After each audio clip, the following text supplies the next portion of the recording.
contract. Dan Graziano is here, ESPN NFL reporter. You thought what when you saw the breaking news around Purdy's deal? That this was a case. Remember Jalen Hurts a couple of years ago? They wanted it done before OTAs started, and I think that this reflects that. If you're Brock Purdy, could you have maybe got more by waiting? Of course, you always can, but I think he wanted it out of the way and the decks cleared for the offseason. And certainly when you think about where he comes from, being the last pick in the draft, it's a lot more money than I think on that day anybody would have ever forecasted he made in the NFL.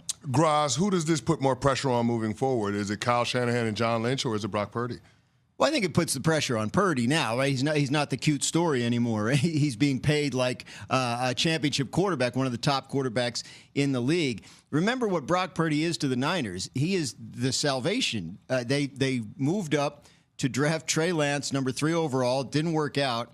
And if they hadn't found Brock Purdy with the last pick in the draft, they probably would all be fired at this point because of because of the Lance thing not working out. So this is a reward for what he has done for them, and it also comes with the expectations that once, because of the way that salary cap works, as you guys know, once the quarterback gets the big money deal, he has to carry more of the load because the rest of the roster can't be as stacked as the 49ers have been the last couple of years. But this quarterback has had success with Kyle Shanahan, as his head coach. So does that mean that moving forward for this deal that you think that they're going to be linked together, or that Kyle Shanahan could still have some pressure and maybe a hot seat situation in the future? I don't think that we're near a hot seat situation with Kyle Shanahan. Obviously, if they have a stretch where they don't, you can kind of wave off last year because of the injuries.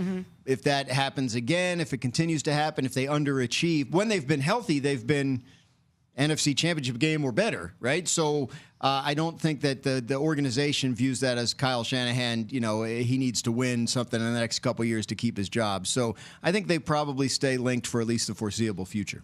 Graz, if Brock Purdy hypothetically was an unrestricted free agent this offseason that we're in, what would the number be per year?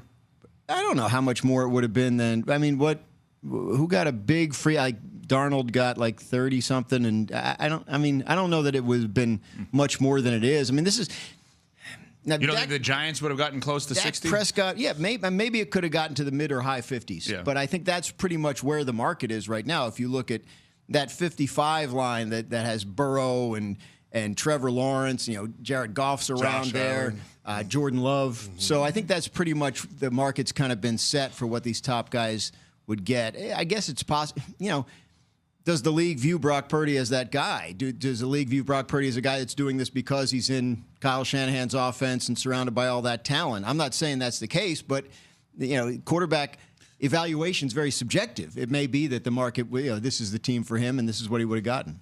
Just a quick follow-up on that. And Smalls has said this for a while. It's because of where he's drafted, because we don't put that same thing on Burrow, who has 2 A-plus receivers dating back to college. Right. And I'm not saying we should, but it still feels like we do what you just said. Or the league. No question. That your draft status stays with you your whole career. Got it. It is amazing how people hold on to this. People are so scared to be wrong. You hold on to your pre-draft evaluation. I wasn't wrong. Like this guy's actually not that good, and it's just he's in a great circumstance. So yeah, there's no doubt about it. But he is. Again, comes in at 53. Trevor Lawrence at 55. What I mean when I say could he have pushed it, he had a case to make. Trevor Lawrence has never been to a conference championship game. I've been to 2. Trevor Lawrence has never been to a Super Bowl. I've been to 1. He could have pushed that.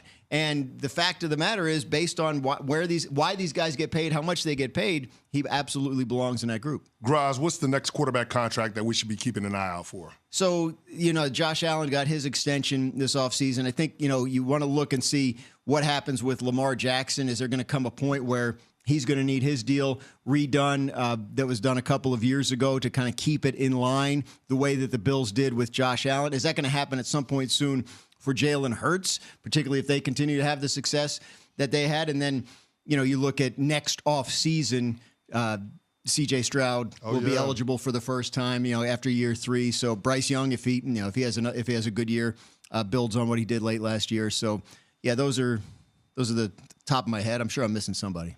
Dan, going back to the 49ers for a second, now that the Brock Purdy deal isn't hanging over their head anymore, it's settled, they know he's going to be there. What are the immediate expectations for this team? Do you expect them to win the division this year? Do you expect them to get back to the playoffs on the low end? Like, how are you viewing them? I think if they stay healthy, they're a playoff team, but it's such a big if because of how crucial the players are that are injury question marks. Christian McCaffrey has been an injury question mark for the bulk of his career, unfortunately. When he's been healthy, he's been spectacular, and when he was healthy 2 years ago, they end up in the Super Bowl. Trent Williams, 37, 38 years old at this point. Is he going to be able to hold up and play a full season at left tackle? If not, that's a significant loss for them. So I think you saw them this year kind of retool a little bit. They moved Deebo Samuel out. They have some young receivers coming in. The expectation in San Francisco is to compete for a Super Bowl. They feel like they have that kind of team when they keep it healthy and together. The Rams, I think, are formidable, and that should be a good race. But the 49ers' expectation, I think, is pretty high. Graz, I am someone, I think I've been clear about this, who loves Purdy, thinks he's awesome. That said, there are a lot of people that don't, right? Tua, $53.1 million. These teams seemingly are just saying yes, right? In the NBA, we're kind of seeing a trend where some of these teams are saying, we'll extend you, but not to that level. Are there going to be teams that just say no to some of the guys they've drafted that are just really good but not great? Guys they drafted, that's a good question. Like Bryce Young. The teams that are saying no are like the Steelers and the Seahawks.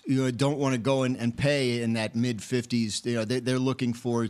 The Seahawks did it with Geno Smith. Now they have Sam Darnold. The Steelers, we know, obviously, they're not stretching to do that. So, but that's not paying a guy you drafted when his turn comes up. There is a fear among these teams of being without. Even if Tua Tagovailoa is not the quarterback of your wildest dreams, having him, if you're the Miami Dolphins, is better than wondering what's next. And I think my point is that's the way these teams think. Right. So that's why you see these numbers go where they're going, because of the fear of having to go find another one. And I do think it lends itself to maybe overpaying, what Orlovsky always said, don't pay a good player, great player money. I think that happens in a lot of these cases, but that's just the cost of doing business at quarterback. Talking to Brian Gutekunst, the Packers GM, last summer, and we were talking about the Jordan Love extension coming up, and I said, you never got the benefit of the rookie deal because you were paying Aaron Rodgers, and then by the time it's time to, Love has a job, he said, but that's just what they cost. Like, I can't get bogged down in that. If you're not willing to pay this, then you got to be wondering who your quarterback is, and nobody wants to be there. Graz, we got the NFL owners meetings in Minneapolis this week. Do we need to call in Pope Leo for the last rites on the tush push? Oh, I don't know. That's a good question. The question with the tush push late March at the owners' meeting was, can they adjust the language of it to make it more palatable to enough people who are voting? And we'll see. I don't think there's a final draft of the proposal that they're gonna vote on this week, even if they do. So once that gets in front of the owners, we'll see. But if they don't adjust the language of the proposal they had in March, then I don't see it passing, and I think that the play stays. Dan, speaking of the Pope, who's from Chicago, I wanted to get your reaction to the excerpts from Seth Wickersham's book about the quarterback, specifically about Caleb Williams and the Bears. Going back to Chicago, so you just got to follow the bouncing ball here. What was your reaction to reading that Caleb Williams and his dad did not want to go to Chicago? They said it's where quarterbacks